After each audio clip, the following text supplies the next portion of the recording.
माता रानी की कृपा हर भक्तों पे बनी रहे और माँ का आशीर्वाद भी सभी भक्तों को प्राप्त होता रहे। माँ कल्याण करती है। महादेव जगत के पिता भक्तों का उद्धार करते हैं। माता का आशीर्वाद जब तक प्राप्त रहता है तब तक माँ के आशीर्वाद से ही सभी भक्तों का कल्याण होता रहता है। संसार में आया हुआ प्राणी जब तक वह विधि के विधान को देख करके ईश्वर कभी भी अपने भक्तों का बुरा नहीं करते हैं और सदा सदा के लिए उनको हर हमेशा रक्षा करते रहते हैं। ईश्वर की प्रेरणा होती है कि भक्त कभी भी दुखी ना रहे और उसको किसी भी प्रकार की परेशानी ना आए। फिर भी उसके संसार में यह कलयुग है और कलयुग में हम भक्ति करते हैं, मगर भक्ति करते हुए भी कुछ न कुछ गलतियां अवश्य हो जाती हैं जहां हमें उसको भुगतना पड़ता है। हम अच्छे कर्म करते हैं तो इंसान अपने मैं और घमंड में ये कहता है कि जो कुछ किया वो मैंने किया, पर अगर हमारा कुछ बुरा होता है तो हम ये कहते हैं कि यह सब ईश्वर ने किया। अगर हम दुख में ईश्वर को याद करते हैं तो हमें सुख में भी ईश्वर को ही याद करना चाहिए, क्योंकि अगर ईश्वर का बनाया हुआ ये इंसान, अगर ईश्वर हमें कुछ देता है तो हमें उसे प्रसाद समझ करके ग्रहण करना चाहिए। सांसारिक मोह माया में पड़ करके इंसान ये सब भूल जाता है और वो ये कहता है यह मेरा है और ये मैंने कमाया है। इंसान कुछ भी नहीं कमा सकता है। कहते हैं जब तक ईश्वर की कृपा नहीं होती तब तक पत्ते भी नहीं हिल सकते हैं। फिर हम क्या कर सकते हैं? हम जीवन में एक कठपुतली है और कठपुतली के तरीके से हम अपना जीवन को निर्वाह कर रहे हैं। ईश्वर की जिस पे मनोकामना होती है उसका सदा सदा के लिए उद्धार होता है।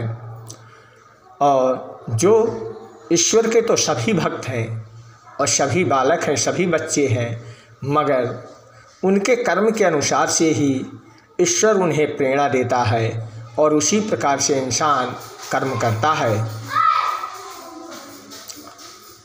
जगत में इंसान आता है और आते समय वो ये कहता है कि जब मैं पृथ्वी लोक में जाऊंगा तो मैं आपकी ही स्तुति या प्रार्थना करूंगा, मगर पृथ्वी में आकर के वह यह सब भूल जाता है कि मैंने जो भगवान या ईश्वर को वचन दिया था उसको पूर्ण करूं, और वह उसको पूर्ण नहीं करता है और वह संसार में आकर के यह सब भूल जाता है।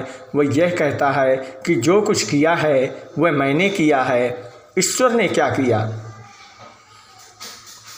इंसान के अंदर मैं और घमंड उसको, उसके शरीर को धीरे धीरे नाश करना प्रारंभ कर देता है और वह यह सब नरक की यातनाएं को प्रण करने लगता है और ईश्वर उसको ऐसे इस तरीके से मझधार में छोड़ते हैं जैसे इंसान अपने आप को नाव से गिरता हुआ देखता है।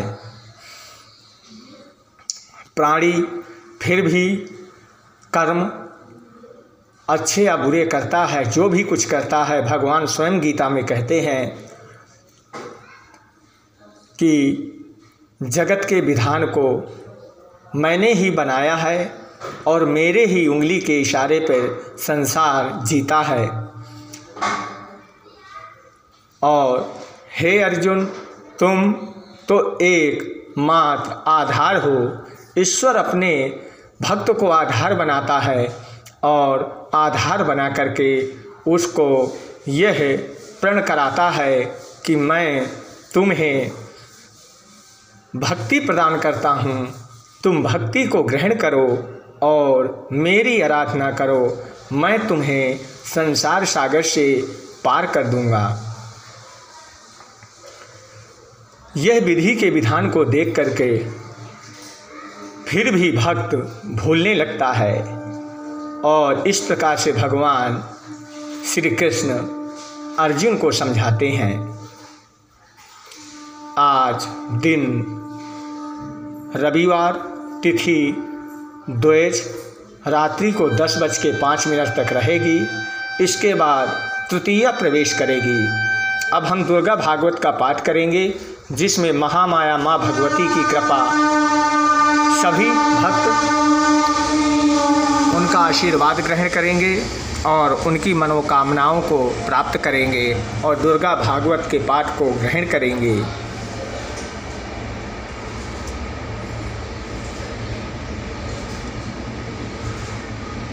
ओम शनिध्याखिल शनैस्ते मनुष्यारुद्यात् यो युधा आकी मेदिति क्रोधो दभाष्यम यो महिषासुरः। मार्कंडेय जी कहते हैं कि संपूर्ण त्रिलोकों को शोभाग्रस्त देख दैत्यगण अपनी समस्त सेना को कवच आदि से सुसज्जित करके हाथों में हथियार ले सहसा उठ करके खड़े हो गए और उस समय महिषासुर बड़े क्रोध में आकर के कहा कि यह क्या हो रहा है, और फिर वह संपूर्ण असुरों से घिर करके उस सिंहनाद की ओर लक्ष्य करके दौड़ा और आगे पहुंच करके उसने देवी को देखा जो अपनी प्रभा तीनों लोकों को प्रकाशित कर रही थी। इस प्रकार से मार्कंडेय जी ने ऋषियों को संपूर्ण भागवत पाठ का ज्ञान कराते हुए उन्होंने ऋषियों से कहा और ऋषि हाथ जोड़ करके इस भागवत दुर्गा भागवत का पाठ को ग्रहण करते रहे। जय माता दी। बोल सच्चे दरबार की जय।